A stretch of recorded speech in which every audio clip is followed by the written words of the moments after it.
ದಾಸಪ್ರಿಯರಿಗೆ, ಹರಿದಾಸ ಬಂಧುಗಳಿಗೆ ನಮಸ್ಕಾರ. ನಾನು ನಿಮ್ಮ ಮಧುಸೂದನ್ ಹವಾಲ್ದಾರ್. ತಮಗೆ ನನ್ನ ಬಗ್ಗೆ ಪರಿಚಯ ಇದೆ ಅಂತ ಅಂದ್ಕೊಳ್ತೀನಿ. ಜಗನ್ನಾಥ ದಾಸರು, ಪ್ರಸನ್ನ ವೆಂಕಟದಾಸರು ಮತ್ತು ಇತ್ತೀಚೆಗೆ ಬಿಡುಗಡೆಗೊಂಡ ವಿಜಯದಾಸರ ಚಲನಚಿತ್ರ ತಾವೆಲ್ಲ ನೋಡಿದ್ದೀರಿ, ನಮ್ಮನ್ನು ಹರಿಸಿದಿರಿ, ಕೈ ಹಿಡಿದು ನಡೆಸಿದಿರಿ. ಈಗ ಅದೇ ದಾರಿಯಲ್ಲಿ ನನ್ನ ಮಿತ್ರರಾದ ಗಿರೀಶ್ ನಾಗರಾಜ್ ಅವರು ಕರಿಗಿರಿ ಬ್ಯಾನರ್ನಲ್ಲಿ ಒಂದು ಅದ್ಭುತವಾದ ಸಿನಿಮಾ ಮಾಡಿದ್ದಾರೆ.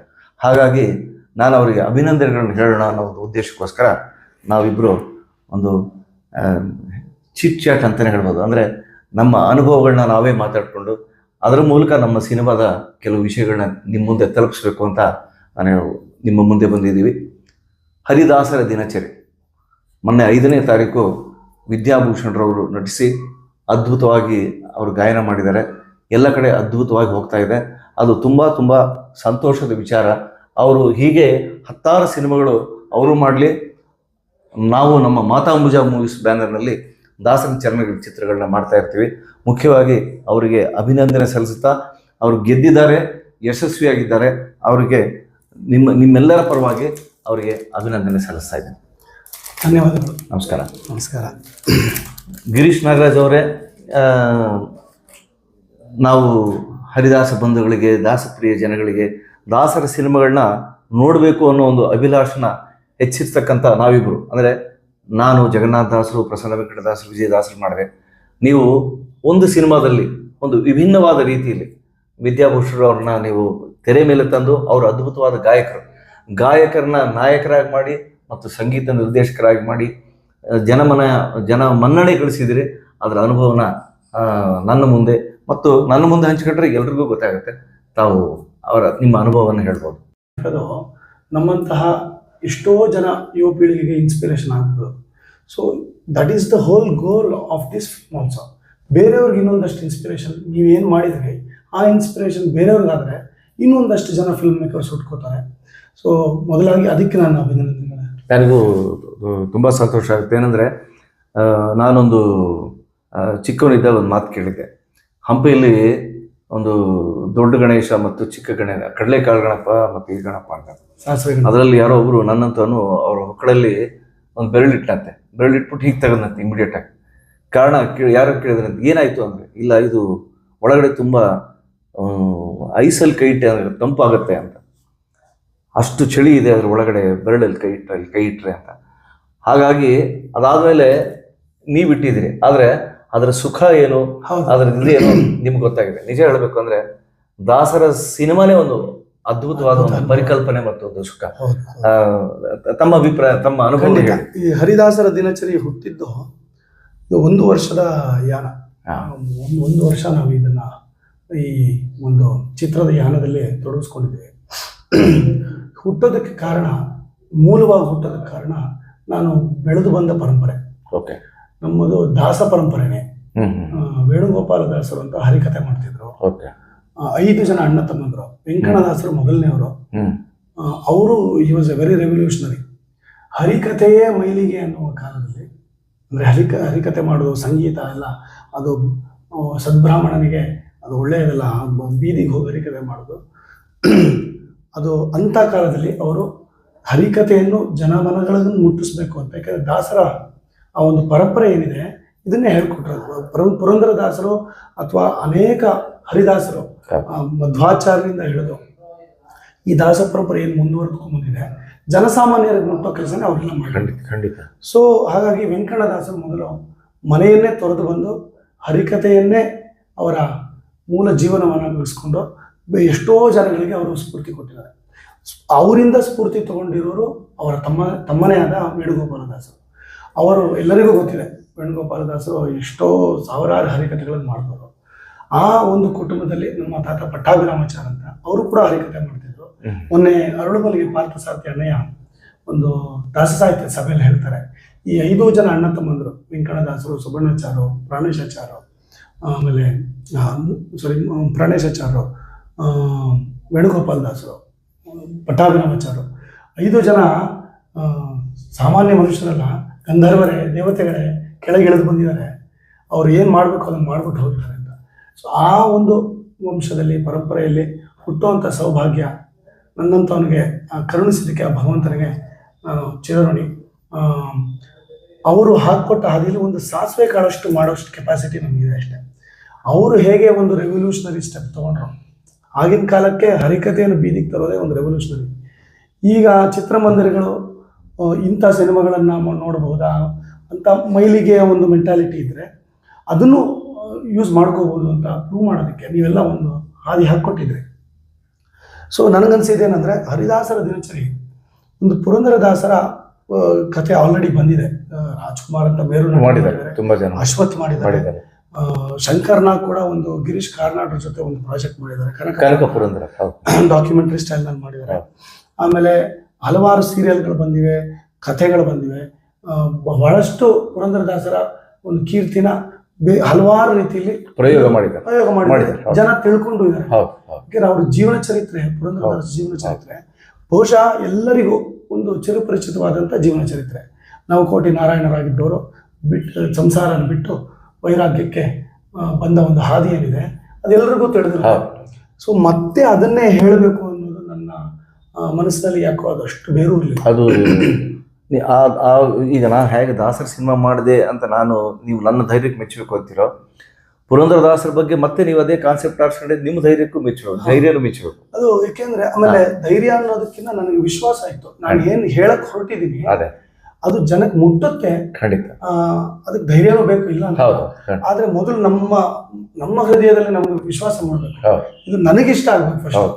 ಸೊ ಹೀಗಾಗಿ ಹುಟ್ಟಿದ ಒಂದು ಕೂಸು. ಸೊ ಜಗದೋದ್ಧಾರನ ಹಾಡು ದಾಸರು ದೊಡ್ಡಮಳೂರಿನಲ್ಲಿ ರಚಿಸಿದ್ದಾರೆ ಅಂತ ಉಲ್ಲೇಖ ಇದೆ. ಗವರ್ಮೆಂಟ್ನವರು ಶಾಸನ ಮಾಡಿ ಕೂಡ ಹಾಕಿದ್ದಾರೆ. ಜಗದೋದ್ಧಾರನ ಹಾಡು ಬಹಳ ಪಾಪ್ಯುಲರ್ ಹಾಡು, ಬಹಳ ಜನಮನ್ನಣೆ ಪಡೆದಿರುತ್ತೆ ಹಾಡು. ಯಾವುದೇ ಭಾಷೆಯವರಾಗಲಿ, ಈ ನಮ್ಮ ದಕ್ಷಿಣ ಭಾರತದಲ್ಲಿ ಅವರು ಕೇರಳದವರಾಗ್ಬೋದು, ತಮಿಳ್ನವರಾಗ್ಬೋದು, ಆಂಧ್ರದವರಾಗ್ಬೋದು, ಸಂಗೀತಕಾರರಾದ್ರೆ ಈ ಹಾಡನ್ನ ಹಾಡೇ ಹಾಡ್ತಾರೆ. ಈ ಹಾಡು ಒಂಥರ ಅವರ ಪಟ್ಟಿಲಿ ಇದ್ದೇ ಇರುತ್ತೆ. ಸೊ ಅಷ್ಟು ಜನಮನ್ನಣೆ ಪಡ್ಕೊಂಡಿರೋ ಹಾಡು ಪುರಂದರದಾಸರು ಮಾಡಿದ್ದಾರೆ, ದೊಡ್ಡಮಳೂರು ಬಂದ್ ಮಾಡಿದ್ದಾರೆ. ಅವರ ಭಕ್ತಿ ಭಾವ ಹೇಗಿರ್ಬೋದು ಅವತ್ತಿನ ದಿನ. ಯಾಕೆ ಬಂದರು ದೊಡ್ಡಮಳೂರಿಗೆ? ಗುರುಗಳಾದ ವ್ಯಾಸತೀರ್ಥರು ನೋಡೋಕೆ ಬಂದಿದ್ರು. ಅಬ್ಬೂರಿನಲ್ಲಿ ವ್ಯಾಸತೀರ್ಥರು ಬ್ರಹ್ಮಣ್ಯ ತೀರ್ಥರ ಸೇವೆ ಮಾಡ್ತಿದ್ರು. ಬ್ರಹ್ಮಣ್ಯ ತೀರ್ಥರ ಬೃಂದಾವನದ ಸೇವೆ ಮಾಡ್ತಿದ್ರು. ಯಾಕಂದ್ರೆ ಬ್ರಹ್ಮಣ್ಯ ತೀರ್ಥರು ಹೋದ್ಮೇಲೆ, ಬೃಂದಾವನಸ್ಥರಾದ್ಮೇಲೆ ವ್ಯಾಸತೀರ್ಥರು ಹಂಪಿಲಿ ಇದ್ದಾಗ, ಹಂಪಿ ಪತನವಾಗುತ್ತೆ ಅಂತ ಒಂದು ಗೋಚರವಾದಾಗ ಅವ್ರಿಗೆ ಬಂದು ಅಬ್ಬೂರಿನಲ್ಲಿ ನೆಲೆಸ್ತಾರೆ, ಬ್ರಹ್ಮಣ್ಯ ತೀರ್ಥರ ಸೇವೆ ಮಾಡ್ತಿರ್ತಾರೆ. ಗುರುಗಳನ್ನು ಹುಡುಕೊಂಡು ಬರುವ ತವಕದ ಕಥೆ ನಮ್ಮ ಹರಿದಾಸರ ದಿನಚರಿ. ಆ ಒಂದು ದಿನದ ಚಿತ್ರಣವನ್ನು ಒಂದು ಸಿನಿಮಾ ಆಗಿ ಮಾಡಿಕೊಟ್ರೆ ಹೇಗಿರುತ್ತೆ ಅನ್ನೋ ಭಾವನೆ ಬಂದು ಈ ಸಿನಿಮಾ ಆಗಿದೆ. ಅದ್ಭುತವಾದ ಕಲ್ಪನೆ. ಇನ್ಫ್ಯಾಕ್ಟ್ ಒರಿಜಿನಲಿ ಒಂದು ಹಾಡನ್ನ ಚಿತ್ರೀಕರಣ ಮಾಡೋಣ, ವಿದ್ಯಾಭೂಷಣರ ಒಂದು ಕಾನ್ಸರ್ಟ್ ನೋಡ್ತಾ ಕೂತಿದ್ದೆ ಟಿವಿನಲ್ಲಿ. ಲಾಸ್ಟ್ ಇಯರ್ ಅಡಿಲೈಡ್ನಲ್ಲಿ ಇದ್ದಾಗ ಒಂದು 17 ವರ್ಷ ನಾನು ಆಸ್ಟ್ರೇಲಿಯಲ್ಲಿ ಇದ್ದೆ. ಈಗ 1-2 ವರ್ಷಕ್ಕೆ ಮುಂಚೆ ನಾನು ಭಾರತಕ್ಕೆ ಮರಳಿ ಒಂದು ರಿಟೈರ್ಮೆಂಟ್ ತೊಗೊಂಡು, ಅರ್ಲಿ ರಿಟೈರ್ಮೆಂಟ್, ಅಧ್ಯಾತ್ಮದಲ್ಲಿ ತೊಡಗಿಸ್ಕೋಬೇಕು ಅಂತಲೇ ಬಂದಿದ್ದೆ ನಾನು. ಸೊ ನಾನು ಮುಂಚೆ ನ್ಯಾಚುರಲ್ ಹಿಸ್ಟ್ರಿ ಫಿಲ್ಮ್ ಮೇಕಿಂಗ್ ಒಂದು ಡಿಗ್ರಿ ಮಾಡಿದ್ದೀನಿ. ಅದ್ರ ಜೊತೆಲಿ ವೈಲ್ಡ್ ಲೈಫ್ ಮೂವೀಸು ಅದು ಇದು ಬಹಳಷ್ಟು ತೊಡಗಿಸ್ಕೊಂಡಿದ್ದೀನಿ. ಆಮೇಲೆ ಕುಣಿಗಲ್ ನಾಗಭೂಷಣ್ ಅಂತ ನೀವೆಲ್ಲ ಕೇಳಿ ಗೊತ್ತು, ಬಹಳ ಫೇಮಸ್ ಸಾಹಿತ್ಯ ಸಂಭಾಷಣೆಕಾರ. ಅವ್ರದ್ದು ಒಂದು ಗಿನ್ನಿಸ್ ರೆಕಾರ್ಡ್ ಇದೆ. ಅವರು ಹೈಯೆಸ್ಟ್ ನಂಬರ್ ಆಫ್ ಫಿಲ್ಮ್ಸ್ಗೆ ಡೈಲಾಗ್ಸ್ ವರ್ಲ್ಡ್ ಅಲ್ಲಿ ಯಾರು ಅಷ್ಟು ಬರ್ದಿಲ್ಲ. 1400 ಚಿತ್ರಕ್ಕೇನೋ ಡೈಲಾಗ್ಸ್ ಬರ್ದಿಲ್ಲ, ಆ ಥರ ಏನೋ ಇದೆ ಅವ್ರದ್ದು. ಅವ್ರ ಹತ್ರ ನಾನು ಇಲ್ಲಿ ಕಾಲೇಜ್ನಲ್ಲಿ ಓದ್ಬೇಕಾದ್ರೆ ಸ್ಕ್ರೀನ್ ಪ್ಲೇ ಗುರುಗಳು ಅವರು ನನಗೆ. ಚಿತ್ರಕ್ಕೆ ಹೇಗೆ ಸ್ಕ್ರೀನ್ ಪ್ಲೇ ಓದಿಸ್ಬೇಕು ಅವರು ಮಾಸ್ಟರ್. ಅದರಲ್ಲಿ ನನಗೆ ಬರವಣಿಗೆ ಹೇಳ್ಕೊಟ್ಟಿದ್ದೆ ಅವರು, ಚಿತ್ರದ ಬರವಣಿಗೆ ಹೇಳ್ಕೊಟ್ಟಿದ್ದೆ ಅವರು. 3 ವರ್ಷಗಳ ಕಾಲ ಅವ್ರ ಮನೆಗೆ ದಿನ ಸಂಜೆ ಹೋಗ್ತಿದ್ದೆ ನಾನು. ಅವ್ರ ಮನೆಯಲ್ಲೇ ತಿಂಡಿ ತಿಂತಿದ್ದೆ, ಅವ್ರ ಮನೆಯಲ್ಲೇ ಅವ್ರು ಏನು ಹೇಳ್ಕೊಡ್ತಿದ್ರು ಹೇಳಿಸ್ಕೊತಿದ್ದೆ. ಎಷ್ಟೋ ದಿನ ಏನು ಹೇಳ್ಕೊಡ್ತಿರ್ಲಿಲ್ಲ, ಅವರು ಸುಮ್ಮನೆ ಮಾತನಾಡೋರು ಅಷ್ಟೇ. ಅವ್ರ ಜೊತೆಲಿ ಇರೋದೇ ಒಂದು ಸಂತೋಷ. ಸೊ ಹಾಗಾಗಿ ನನಗೆ ಈ ಬರವಣಿಗೆ ಅನ್ನೋದು ಒಲಿದಿದ್ದೆ ಅವರಿಂದ, ಚಿತ್ರದ ಬರವಣಿಗೆ. ಸೊ ಈ ಚಿತ್ರದಕ್ಕೂ ಈ ಕಂಪ್ಲೀಟ್ ಸ್ಕ್ರೀನ್ ಪ್ಲೇ, ಒಂದು ದಿನದ ದಿನಚರಿನ ಒಂದು ಚಿತ್ರ ಕಟ್ಕೊಡ್ಬೇಕು ಅಂದ್ರೆ ಸ್ಟ್ರಾಂಗ್ ಸ್ಕ್ರೀನ್ ಪ್ಲೇ ಬೇಕು, ಖಂಡಿತ. ಸೊ ಅದೆಲ್ಲ ಅವರ ಒಂದು ಜಾಣ್ಮೆಯನ್ನು ಧಾರೆ ಎರೆದಿದ್ದಾರೆ ನನಗೆ. ಸೊ ಅದು ಪ್ಲಸ್ ಆಸ್ಟ್ರೇಲಿಯಾದಲ್ಲಿ ಒಂದು 17 ವರ್ಷ ಇದ್ದಿದ್ದು, ಅಲ್ಲಿನ ಟೆಕ್ನಿಕ್ಸ್ ಕಲ್ತ್ಕೊಂಡಿದ್ದು. ಆಮೇಲೆ I am more incline towards the realistic way of making films. G V ಅಯ್ಯರ್ನಿಂದ ಬಹಳ ಇನ್ಫ್ಲೂಯೆನ್ಸ್ ಆದ ನಾನು. ಅಥವಾ ಅನೇಕ ವರ್ಲ್ಡ್ ಸಿನಿಮಾಸ್ ಅಂತ ಏನು ಕರಿತೀವಿ. ಓಕೆ. ನಾನು ಭಾಳ ಫ್ರೆಂಚ್ ಮೂವೀಸ್ ನೋಡ್ತೀನಿ, ಅಥವಾ ಕೊರಿಯನ್ ಮೂವೀಸ್ ನೋಡ್ತೀನಿ, ಅಥವಾ ಸ್ಪ್ಯಾನಿಷ್ ಮೂವೀಸ್ ನೋಡ್ತೀನಿ. ಸೆಲೆಕ್ಟೆಡ್ ಆ ಒಂದು ಜಾನರಲ್ಲಿ ಏನೇನು ಮೂವೀಸ್ ನೋಡ್ತೀನೋ, ಸ್ಪ್ಯಾನಿಷ್ ಆಗ್ಬೋದು, ಕೊರಿಯನ್ ಆಗ್ಬೋದು, ಈ ಲ್ಯಾಂಗ್ವೇಜಸಲ್ಲಿ ಆ particular genre in that language ನನಗೆ ಭಾಳ ಹಿಡಿಸುತ್ತೆ. ಅದ್ರದ್ದು ಇನ್ಫ್ಲೂಯೆನ್ಸಸ್ ಇರುತ್ತೆ. So cinema is nothing but inspirational journey. ಎಲ್ಲೋ ಒಂದು ಕಡೆ ಯಾರೋ ಇನ್ಸ್ಪೈರ್ ಮಾಡ್ತಾರೆ. So huge credits go to all these people. GVIR ಆಗ್ಬೋದು, ನಮ್ಮ ವರ್ಲ್ಡ್ ಸಿನಿಮಾ ಲೀಡರ್ಸ್ ಆಗ್ಬೋದು, ಅಥವಾ ನಾನು ಆಗಲೇ ಹೇಳಿದಂಗೆ ನಮ್ಮ ಸ್ಕ್ರಿಪ್ಟ್ ಗುರುಗಳಾದ ಕುಣಿಗಲ್ ನಾಗಭೂಷಣ್ ರಾವ್ರಾಗ್ಬೋದು. ಇವರೆಲ್ಲ ನನಗೆ ಬಹಳ ಪ್ರೇರಣೆ ಮಾಡಿದ್ದಾರೆ ಸಿನಿಮಾ ಮಾಡಬೇಕು ಅಂತ. ಅದು ಬಿಟ್ಟು ನಾನು ನ್ಯಾಚುರಲ್ ಹಿಸ್ಟ್ರಿ ಫಿಲ್ಮ್ ಮೇಕಿಂಗ್ ಮಾಡಿದ್ದು, ಆಮೇಲೆ 1 ವರ್ಷಗಳ ಕಾಲ ಕಬಿನಿಲ್ ಕಳೆದಿದ್ದು ಮಧ್ಯದಲ್ಲಿ. ಇವೆಲ್ಲ ಅನುಭವಗಳು ನನ್ನನ್ನು ಮತ್ತೆ ಫಿಲ್ಮ್ ಮೇಕಿಂಗ್ ಪ್ರಾಸೆಸ್ ವಾಪಸ್ ಬರಬೇಕು ಅಂತ. ನೀವು ದಾಸರ ಸಿನಿಮಾನೇ ಮಾಡಬೇಕು ಅಂತ ನಿಮಗೆ ಪ್ರೇರಣೆ ಅವಾಗ ಶುರುವಾಗಿದ್ದು ಹೇಗೆ? ಚಿತ್ರ ಮಾಡಬೇಕು ಅನ್ನೋದು ಮನಸ್ಸಿಗೆ ಬಂದಾಗ ಏನು ಮಾಡಬೇಕು ಅಂತಿದ್ದಾಗ, ನಾನು ಅಧ್ಯಾತ್ಮದ ಪದ ಬಹಳ ಸೀರಿಯಸ್ ಆಗಿ ತಗೊಂಡಿರೋದ್ರಿಂದ ಬಹಳ ಸುಂದರವಾಗಿ ಸಾಮಾಜಿಕ ಕಥೆಗಳನ್ನು ಹೇಳೋ ಅತ್ಯುತ್ತಮ ನಿರ್ದೇಶಕರು ಭಾರತದಲ್ಲಿದ್ದಾರೆ. ನಮ್ಮ ಕನ್ನಡ ಇಂಡಸ್ಟ್ರಿಯಲ್ಲಿ wonderful directors. I didn't feel that I should also do something like them. ಯಾಕೆಂದರೆ ಅಷ್ಟು ಚೆನ್ನಾಗಿ ಮಾಡೋರು ಇರಬೇಕಾದ್ರೆ ನಾವು ಅದನ್ನು ನೋಡಿ ಆನಂದಿಸ್ಬೋದು ಆರಾಮಾಗಿ ಕೂತ್ಕೊಂಡು. ಈಗ ನನ್ನ ಕೆಪಾಸಿಟಿ, ನನ್ನ ಒಂದು ಇಂಡಿಯನ್ ಮೇಡ್ ಕಾರ್ ತೊಗೊಳ್ಳೋ ಕೆಪಾಸಿಟಿ ಇರುತ್ತೆ. ಲ್ಯಾಂಬೋರ್ಗಿನಿನ ಹಂಗಂತ ಇಷ್ಟಪಡಲ್ಲ ಅಂತಲ್ಲ, ಲ್ಯಾಂಬೋರ್ಗಿನಿ ತುಂಬ ಚೆನ್ನಾಗಿದೆ ಕಾರು. ಅದಕ್ಕೆ ಆಸೆ ಪಟ್ಟು ಸಾಲದಲ್ಲಿ ಒದ್ದಾಡೋದು ಬದಲು ಅದನ್ನ ನೋಡಿ ಆನಂದ ಪಡ್ಬೋದು. ಲ್ಯಾಂಬೋರ್ಗಿನಿ ಹೋಗ್ತಿದ್ರೆ ಅದ್ರ ಹಿಂದೆ ಇರೋ ಮೇಕರು, ಅದ್ರ ಇಂಜಿನಿಯರು, ಅದ್ರ ಸೌಂದರ್ಯ ನೋಡಿ I am very happy to see that. ಹಂಗಂತ ನಾನು ಅದನ್ನ ಮಾಡಕ್ ಹೋಗ್ತತ್ವ ನಾನು ತೊಗೊಳಕ್ ಹೋಗ್ತೀನಿ ಅಂದ್ರೆ ಕಷ್ಟವಾಗುತ್ತೆ. ನನ್ನ ಲಿಮಿಟೇಷನ್ಸ್ ಕೂಡ ಇರುತ್ತೆ. ಸೊ ನಾನು ದಾಸರ ಈ ಪರ್ಟಿಕ್ಯುಲರ್ ಸಿನಿಮಾ ಅಥವಾ ಈ ಜಾನರ್ನ ಯಾಕೆ ಆಯ್ಕೆ ಮಾಡ್ಕೊಂಡಿದ್ರೆ, ಈ ಕ್ಷೇತ್ರದಲ್ಲಿ ಜಾಸ್ತಿ ಸಿನಿಮಾಗಳು ಯಾರು ಮಾಡ್ತಿಲ್ಲ. ಬಹಳ ಬೆರಳೆಣಿಕೆಷ್ಟು ನಿಮ್ಮಂತವ್ರು ಮಾಡ್ತಿದ್ದೀರಿ ಹೊರತು ಈ ಕ್ಷೇತ್ರಕ್ಕೆ ಜಾಸ್ತಿ ಬೇಡಿಕೆ ಅನ್ನೋದಕ್ಕಿಂತ ಅವಶ್ಯಕತೆ ಇದೆ. ಸೊ ನಾನು ಅಂತ ಒಂದು ಬೇರೆ ಸಾಮಾಜಿಕ ಚಿತ್ರಗಳು ಮಾಡುವಂತ ಕ್ಷೇತ್ರದಲ್ಲಿ ತುಂಬಾ ವಂಡರ್ಫುಲ್ ಡೈರೆಕ್ಟರ್ಸ್ ಇದ್ದಾರೆ. ಹಾಗಾಗಿ ಇಲ್ಲಿ ಅವರು ಯಾಕೆ ಬರ್ತಿಲ್ಲ ಅಂತಂದ್ರೆ, ಇಲ್ಲಿ ಯಾಕಂದ್ರೆ ಸಿನಿಮಾ ಅಂದ್ರೆ ಎಂಡ್ ಆಫ್ ದ ಡೇ ನಾವು ಅದನ್ನ ಕಾಸು ಖರ್ಚು ಮಾಡಿದಿರ ಅಥವಾ ದುಡ್ಡು ವೆಚ್ಚ ಮಾಡಿದಿರ ಸಿನಿಮಾ ಮಾಡಕ್ ಆಗಲ್ಲ. And it's a big investment business. Investment ಮಾಡಿ ವಾಪಸ್ ಅದನ್ನ ತಗೊಳಕ್ ಆಗಲ್ಲ ಅನ್ನೋ ಭಾವನೆ ಅವರಿಗಿದೆ. ಬಟ್ ನಿಮ್ಮಂತವ್ರು ಬಂದು ಅದನ್ನು ಬ್ರೇಕ್ ಮಾಡಿದಿರಿ. ಆ ಒಂದು ಸ್ಟೀರಿಯೋ ಟೈಪ್ಡ್ ಮೆಂಟಾಲಿಟಿನ ಬ್ರೇಕ್ ಮಾಡಿ, ಇಲ್ಲ ಇಲ್ಲೂ ದುಡ್ಡು ಹೂಡಿಕೆ ಮಾಡಿ ಅದನ್ನ ಗಳಿಸಬಹುದು ಅನ್ನೋದನ್ನ ಪ್ರೂವ್ ಮಾಡಿದೀನಿ. ನನ್ನ ಒಂದು ಅನಿಸಿಕೆ ಏನಂದ್ರೆ, ಈಗ ಕಮರ್ಷಿಯಲ್ ಸಿನಿಮಾಗಳು ಮಾಡ್ತಾರೆ, ಇವತ್ತು ರಿಲೀಸ್ ಆದ್ರೆ ನೆಕ್ಸ್ಟ್ ಡೇ ಥಿಯೇಟರ್ ಅಲ್ಲಿ ಇರೋದಿಲ್ಲ. ನೆಕ್ಸ್ಟ್ ಡೇ ಅವರು ಕೋಟ್ಯಾಂತರ ರೂಪಾಯಿ ಖರ್ಚು ಮಾಡಿರ್ತಾರೆ. ನಾವು ಇದಕ್ಕೆಲ್ಲ ಕೋಟ್ಯಾಂತರ ರೂಪಾಯಿ ಹಾಕೋದಿಲ್ಲ. ಒಂದು ಕೋಟಿ ಸುತ್ತಮುತ್ತನೇ ನಮ್ದು ಆಗಿರುತ್ತೆ ಅಂತ ಬಜೆಟ್. 1 ಕೋಟಿ ಒಳಗೇನೆ ಕೋಟಿ ಮೇಲೆ ಏನು ನಮ್ದು ಬಜೆಟ್ ಆಗಿರಲಿಲ್ಲ. ಆದ್ರೆ ನಮ್ಮ ಸಿನಿಮಾ 5 ವಾರ 6 ವಾರ ನೋಡಂತ ಒಂದು ಪ್ರೇಕ್ಷಕರು ಇದ್ದಾರೆ. ಅದು ತುಂಬಾ ಆಸಕ್ತಿಯಿಂದ ಥಿಯೇಟರ್ಗೆ ನೋಡ್ರಿ, ಮಡಿವಂತಿಕೆ ಬಿಟ್ಟು ಥಿಯೇಟರ್ಗೆ ಬಂದು ನೋಡೋರು ದಿನಗಳಲ್ಲಿ ಒಂದು ಶೋ ಕೂಡ ಹೌಸ್ಫುಲ್ ಆಗ್ದಿರ ಇಲ್ಲ. ಎಲ್ಲಾ ಶೋ ಹೌಸ್ಫುಲ್ ಆಗ. ಖಂಡಿತ. ಬೆಂಗಳೂರು, ಮೈಸೂರು, ಉಡುಪಿ, ತುಮಕೂರು, ಇದು ಶಕ್ತಿ.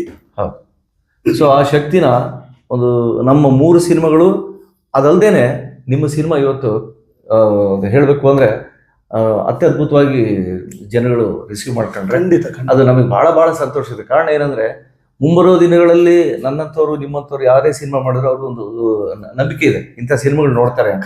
ಕನಿಷ್ಠ 5 ವಾರ 6 ವಾರ ಸಿನಿಮಾ ನೋಡ್ತಾರೆ. ಆಡಿಯನ್ಸ್ ಕಡಿಮೆನೇ ಇರ್ಬೋದು. ಅಂದ್ರೆ ಈ ಪ್ರೇಕ್ಷಕ ವರ್ಗ ಅಂದ್ರೆ ಕಮರ್ಷಿಯಲ್ ಅಲ್ಲ ಇದು. ಇದನ್ನ ನೋಡುತ್ತ ಈ ಜಾನರ್ ಒಂದು ಪರ್ಟಿಕ್ಯುಲರ್ ಅವ್ರು ನೋಡ್ತಾರೆ. ಸಾಂಸ್ಕೃತಿಕವಾಗಿ ಇನ್ಕ್ಲೈಂಡ್ ಆಗಿರೋರು, ಆಧ್ಯಾತ್ಮಿಕವಾಗಿ. ಮತ್ತು ಇದ್ರ ನಡುವೆ ಇದು ನೋಡೋರು ಇದಾರಂತ ನಮ್ಮಿಬ್ಬರ ಒಂದು ಇದು ಕನ್ಫರ್ಮ್ ಆಯ್ತು. ನೀವು ಹರಿದಾಸರ ದಿನಚರಿಗೆ ನಮ್ಮ ಅತ್ಯದ್ಭುತ ಗಾಯಕರು ಅವ್ರನ್ನೇ ಆರಿಸ್ಬೇಕು ಅಂತ ಹೇಗೆ ಅನಿಸ್ತು? ಒಂದೊಂದೇ ಚರ್ಚೆ ಮಾಡ್ತಾ ಹೋದ್ರೆ ನಾವು ಖಂಡಿತ ನಮ್ಮ ಸೊ ಈಗ ಮೊದಲೇ ಹೇಳ್ದಂಗೆ ಹುಟ್ಟಿದ ಹೇಗೆ ಅಂತ ಹೇಳ್ಬೇಕಾದ್ರೆ ವಿದ್ಯಾಭೂಷಣರು ಇಲ್ಲಿ ಈ comes into the picture. ಯಾಕೆ ಅಂದ್ರೆ ನೀವು ಕೇಳದಂಗೆ ಯಾಕೆ ಈ ಜಾನರ್ ಮೂವೀಸ್, ಯಾಕೆ ದಾಸರ ಒಂದು ಫಿಲ್ಮ್ ಆಯ್ಕೆ ಮಾಡ್ಕೊಂಡ್ರೆ ಇಲ್ಲಿ ಹುಟ್ಟಿತು ಅಂದ್ರೆ, ನಾನು ಪ್ರತಿ ವರ್ಷ ಈಗಲೂ ಆಸ್ಟ್ರೇಲಿಯಾಗೆ ಹೋಗ್ತೀನಿ. ಅಡಿಲೈಡ್ನಲ್ಲಿ ಇರ್ಬೇಕಾದ್ರೆ ಒಂದಿನ ಹೀಗೆ ಅದಕ್ಕೆ ಮುಂಚೆ ಒಂದು ಚಿಕ್ಕ ಒಂದು ಹಾಡಿಗೆ ದೃಶ್ಯ ಕಾವ್ಯ ಮಾಡಿದ್ದಲ್ಲಿ ನಾನು ಅಡಿಲೈಡ್ನಲ್ಲಿ ಶೂಟ್ ಮಾಡಿದ್ದೆ. ಅದು ಭಾಳ ಪಾಪ್ಯುಲರ್ ಆಯಿತು. ಆಮೇಲೆ ಹೀಗೆ ನನ್ನ ಫ್ರೆಂಡ್, ನಿಮ್ಮ ಹೆಸರೇ ಮಧುಸೂದನ್ ಅಂತ, ಮಧುಸೂದನ್ ಜಯರಾಮ್ ಅಂತ, ಅವ್ರ ಮನೇಲಿ ಉಳ್ಕೊಳ್ತೀನಿ ನಾನು ಹೋದಾಗ. ಅವ್ರು ಈಸ್ ಎ ಪ್ರಿಸನ್ ಆಫೀಸರ್. ಅವ್ರ ಮನೇಲಿ ಟಿ ವಿ ನೋಡ್ತಿರ್ಬೇಕಾದ್ರೆ ವಿದ್ಯಾಭೂಷಣರ ಕಾನ್ಸರ್ಟ್ ಹಾಕಿದ್ದೆ ನಾನು. ಅದೊಂದು ಲೈವ್ ಕಾನ್ಸರ್ಟ್, ಅಮೆರಿಕನ್ ಅವರು ಹಾಡಿದ್ದ ಕಾನ್ಸರ್ಟ್ ಹಾಕಿದೆ. ಕಡೆಯ ಹಾಡು ಜಗದೋದ್ಧಾರನ ಹಾಡು ಬರ್ತಿತ್ತು. ನಾನು ಮಧುಸೂದನ್ ಅವ್ರಿಗೆ ಹೇಳಿದ್ದೇನೆಂದ್ರೆ, ಮಧು, ಈ ಹಾಡನ್ನ ನಮ್ಮ ವಿದ್ಯಾಭೂಷಣರೇ ಪುರಂದರದಾಸರಾಗಿ ದಾಸರ ವೇಷದಲ್ಲಿ ದೊಡ್ಡಮಳೂರಿನಲ್ಲೇ ಅಂಬೇಗಾದ ಕೃಷ್ಣನ್ ನೋಡ್ತಾ ಹಾಡೋದನ್ನ ನಾವು ಚಿತ್ರೀಕರಣ ಮಾಡಿದ್ರೆ ಎಷ್ಟು ಸೊಗಸಾಗಿರುತ್ತೆ. ಅವ್ರು ಹೇಳಿದ್ದೇನು ಅಂದ್ರೆ, ಗಿರೀಶ್ ಅವರೇ, ಇದೊಂದು ನೀವು ಮಾಡಿಬಿಟ್ರೆ ಬಹಳ ಸುಂದರವಾಗಿರುತ್ತೆ, ಜೀವನ ಸಾರ್ಥಕ್ಯ. ಯಾಕೆಂದ್ರೆ ಈ ಹಾಡು ಅಷ್ಟು ಪಾಪ್ಯುಲರು, ವಿದ್ಯಾಭೂಷಣರು ಅಷ್ಟು ಪಾಪ್ಯುಲರು.